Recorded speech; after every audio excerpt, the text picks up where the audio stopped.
সন্ধে গড়িয়ে 7:30। 26শে নভেম্বর 1963। শ্রী শ্রী ঠাকুর পার্লারে সমাসীন। সুশীল বসুদা, হাউজার ম্যানদা, মধুসূদন ব্যানার্জিদা ঠাকুরের কাছেই বসে আছেন। সাইকিয়াট্রি, মানসিক চিকিৎসা সম্বন্ধে কথা উঠল। শ্রী শ্রী ঠাকুর বলতে লাগলেন, সাইকিয়াট্রি কী জিনিস তা আগে আমি জানতাম না। একদিন একটি লোক আমার কাছে এলো।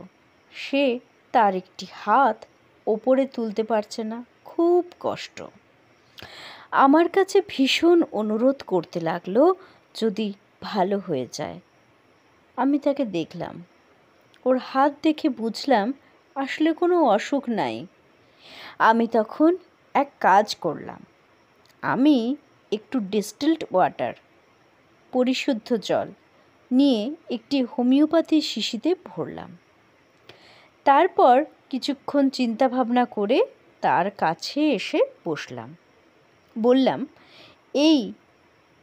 এই ওষুধের ভীষণ শক্তি, তুমি এই 1 ডোজ ওষুধ খাও, আর 10 মিনিট পর আমি যা বলবো তাই করবে।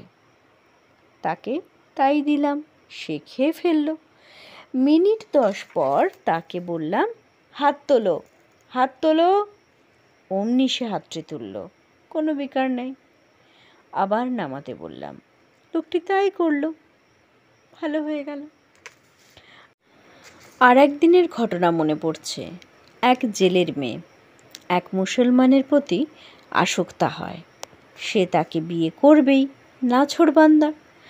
মেয়েটির আত্মীয় স্বজন মেয়েটিকে খুব বোঝালো, সে কারোর কথা শুনতে চায় না। তার আত্মীয়রা আমাকে খবর দিল। আমি একদিন গেলাম, সাথে একখানা শাড়ি নিলাম। আমি তার মাথায় হাত দিলাম। দেখছি ও কিছু বলছে না। এই কথা সে কথা বলছি। তারপর তাকে বললাম, তুমি এই শাড়িখানা পরো, এই শাড়িখানা খুব সুন্দর।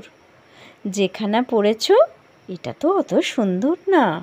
সে তখন নতুন শাড়িখানা পরল। আমি ওকে খুব ভালো বললাম। তারপর ওই মেয়েটি নিজের থেকেই বলল, আমি ওই বিয়ে করব না, আমি করব না। আমি চলে এলাম। মেয়েটির মা বাবা খুব খুশি হলো। বহু পুরুষ মানুষ এবং মেয়ে মানুষ আমার কাছে এসে তাদের জীবনের কনফিউশন স্বীকারোক্তি করেছে। বহু মেয়ে ছেলে যারা অসংযতভাবে সেক্সুয়ালি এনগেজড, যৌন ব্যাপারে আসক্তা, এমন বহু মেয়ে মানুষকে আমি ফিরিয়েছি। বহু পুরুষ মানুষকেও এমন বিপদ থেকে ফিরিয়েছি। কত রকমে কতভাবে যে ওদের সাথে ব্যবহার করেছি তা বলে শেষ করা যায় না। অনেক পরখ করে তাদের মানসিক বিকৃতিকে নিরাময় করেছি। আমি কি ওসব মানসিক রোগের ইংরাজি নাম জানি? এখন শুনি এভাবে নানান প্রক্রিয়ার মাধ্যমে মানসিক রোগের নিরাময় করার নাম সাইকিয়াট্রি। একটু থেমে ঠাকুর হাউজারম্যানদার দিকে তাকিয়ে, যারা disciplined in the true sense, সত্যিকারের শৃঙ্খলাপরায়ণ, অর্থাৎ যাদের একটা নর্মাল ইনার ডিসিপ্লিনারি সেন্স, স্বাভাবিক শৃঙ্খলার বোধ অনুস্যূত আছে, তাদের বকলেও গায়ে লাগে না, মনে কিছু করে না। ওই যে আমার বলা আছে, তাড়ন পীড়ন ভর্ৎসনাতেও ইষ্টনেশা না ভাঙে, কুৎসিতেরই কুটিল চলায় সত্তা যেন না রাঙে। তাদের বকলে তারা খুঁজে বের করতে চেষ্টা করে কেন এমন হলো, নিজেকে সেভাবে অ্যাডজাস্ট, নিয়ন্ত্রিত করে নেওয়ার চেষ্টা করে। একবার স্পেন্সার দা আশ্রমিক ও ঠাকুরের আমেরিকান ভক্ত, জুতো পায়ে দিয়ে জ্যোতি আশ্রমে গেল। সেখানে ঠাকুর বাংলার মধ্যেই জ্যোতি আশ্রম। জুতো নিয়ে যাওয়া নিষেধ ছিল। স্পেন্সারকে কে জানি একজন বাধা দিল। স্পেন্সার খুব চটে গেল। আমি দেখলাম স্পেন্সার ঠিক করেনি, কিন্তু তাকে আমি গাল পারলাম না। পরে সুযোগ মতো বুঝায়ে বললাম, তারপর সে আর কোনোদিন ওরম করেনি। আমি রোগীকে দেখেছি, তার হিসাব নাই, ভালোও করেছি অনেক। তাদের সাথে এমনভাবে ব্যবহার করতাম যে তারা প্রাণ খুলে সব বলতো, তাদের জীবনের কনফেশন, স্বীকারোক্তি করত। বদমতলব নিয়েও কত মানুষ আসতো। হরিদাসী বলে এক ধোপার মেয়ে নৈহাটিতে আমার কাছে এসেছিল। সে নিজেকে বিপ্রকন্যা বলে পরিচয় দেয়। দেখতে খুব সুন্দরী ছিল, তার গানের গলাও খুব মিষ্টি। গৈরিক বসন পরিধান করে সন্ন্যাসী বেশে এলো। সে আমার সঙ্গ আর ছাড়ে না। তার মতলব ভালো ছিল না। সে আশ্রমে পাবনা চলে আসে। তার কুপ্রবৃত্তি ও কপটতা ক্রমশ প্রকাশ পেতে থাকে। অনেকেই ওর ব্যবহারে ও চলনে অতিষ্ঠ হয়ে ওঠে। আমি ওর সাথে কখনো খারাপ ব্যবহার করিনি। কেমন করে ও সংশোধিত হতে পারে তাই করতাম। পরে হরিদাসী তার ভুল বুঝতে পারে এবং অনুতপ্ত হয়। পরে সে তার প্রকৃত পরিচয় দিয়ে কেমন করে নিজের থেকেই একদিন আশ্রম থেকে চলে যায়। 22শে মে 1964 সাল বিকেলবেলা বড়মা ঘরের সুধৃতি পরিষদের পশ্চিম দিকে বারান্দায় ঠাকুর উপবিষ্ট। শরৎদা এবং অন্যান্য সবার দিকে চেয়ে ঠাকুর বলতে লাগলেন, আগে আমি সাইকিয়াট্রি, মানসিক রোগের চিকিৎসা করতাম। ইউনিয়ন সাহেব বলে একজন বড় হোমিওপ্যাথ ছিলেন। তিনি একজন রোগীকে দেখেছেন। সে হাত কিছুতেই ওপরে ওঠাতে পারে না। ইউনিয়ন সাহেব তাকে অনেক ওষুধপত্র দিয়েছেন, ভালো আর হচ্ছে না। আমি গেলাম, তাকে দেখলাম, তার সাথে এ কথা সে কথা বললাম। তাকে আমি ভালোবাসতাম খুব। এভাবে যাতায়াত করতাম আর আদর সোহাগও করতাম। একদিন গিয়ে হঠাৎ তার হাত ধরে তুললাম, বললাম, চল দৌড়া। সে আমার কথা শুনে চলতে লাগলো, তাড়াতাড়ি হাঁটতে লাগলো। সে নিজেই থ হয়ে গেল, তার হাত ঠিক হয়ে গেল। ঠাকুর আবার বলে চললেন, পাবনাতে এক জমিদারের একটি মেয়ে ছিল। মেয়েটি যেত একটি ছেলের কাছে। মেয়েটি ছেলেটিকে বশীভূত করার চেষ্টা করত। অনেক রকমের ছেলেটিকে প্রলোভন দেখাতো। ছেলেটির বেশি ইচ্ছা ছিল না। মেয়েটি খুবই ঢলে পড়েছিল। আমি ওদের দুজনকে একসাথে যাতায়াত করতেও দেখেছি। আমার কাছে এসে একজন ওদের সম্পর্কের কথা সব বলেছিল। আমি অবজার্ভ করলাম। তারপর আমি মেয়েটির সাথে কথা বললাম।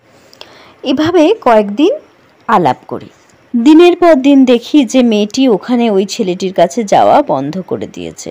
তার মনও পরিবর্তন হয়ে গেল। আর একটা ঘটনা, আমি সবে ডাক্তারি শুরু করেছি। আমি অর্থাৎ শ্রী ঠাকুর। একজনের মাস্টারবেশন, হস্তমৈথুনের অভ্যাস ছিল, খুব বিশ্রী অভ্যাস। সে একা এক ঘরে শুলেই ওই কাম করত। তার সাথে অনেক আজগুবি গল্প করতাম। এ কথা সে কথা বলে তার মনোবলকে দৃঢ় করতে সাহায্য করলাম। কয়েকদিন পর সে ঠিক হয়ে গেল। ঠাকুর আরও বলে চলেছেন, আমি যে কতজনকে কত রকমে আদর সোহাগ করে ভালোবাসা দেখিয়েছি তার ঠিক নাই। ওই সব যা কিছু করেছি তা সবই ওই বুদ্ধি নিয়ে, সাইকিয়াট্রি, মানসিক রোগের চিকিৎসার জন্যই করেছি এবং সব ব্যাপারেই সফল হয়েছি। আমার উদ্দেশ্যই ছিল মানুষকে মঙ্গলের অধিকারী করে তোলা। সেই বুদ্ধি নিয়েই করতাম। পরম পিতার দয়ায় সবই হয়।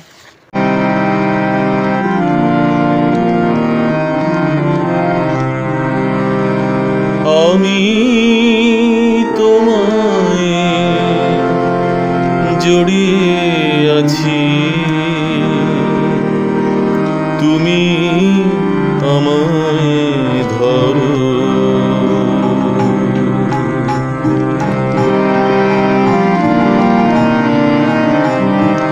আমি তোমায় জড়িয়ে আছি, তুমি আমায় ধরো। আমি তোমায় জড়িয়ে আছি, তুমি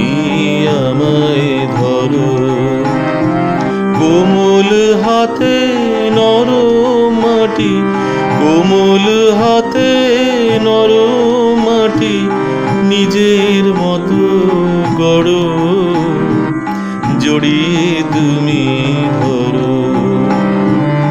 আমি তোমায় জড়িয়ে আছি, তুমি আমায় ধরো।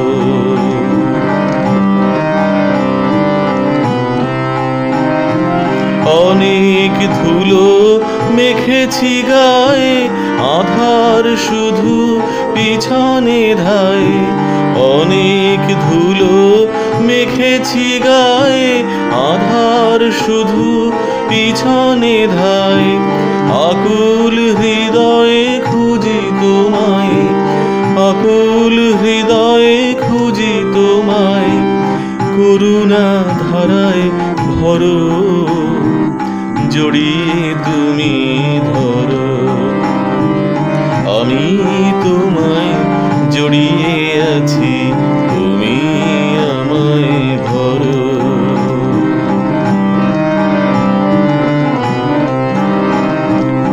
পারিনি ভাঙতে অন্ধকার সংস্কারের বেড়া। আধার মরুতে মরিচিকা দেখে ঘুরেছি দিশাহারা। পারিনি ভাঙতে অন্ধকার সংস্কারের বেড়া। আধার মরুতে মরিচিকা দেখে ঘুরেছি দিশাহারা। অনেক কাঁটা বিঁধেছে পায়ে, স্বপ্নের আশা পথ হারায়। অনেক কাঁটা বিঁধেছে পায়ে, স্বপ্নের আশা পথ হারায়। মরুপ্রভা হয়ে এলে ধরায়, মরুপ্রভা হয়ে এলে ধরায়। চরণে হয়েছি জড়, জড়িয়ে তুমি ধরো। আমি তোমায় জড়িয়ে আছি, তুমি আমায় ধরো।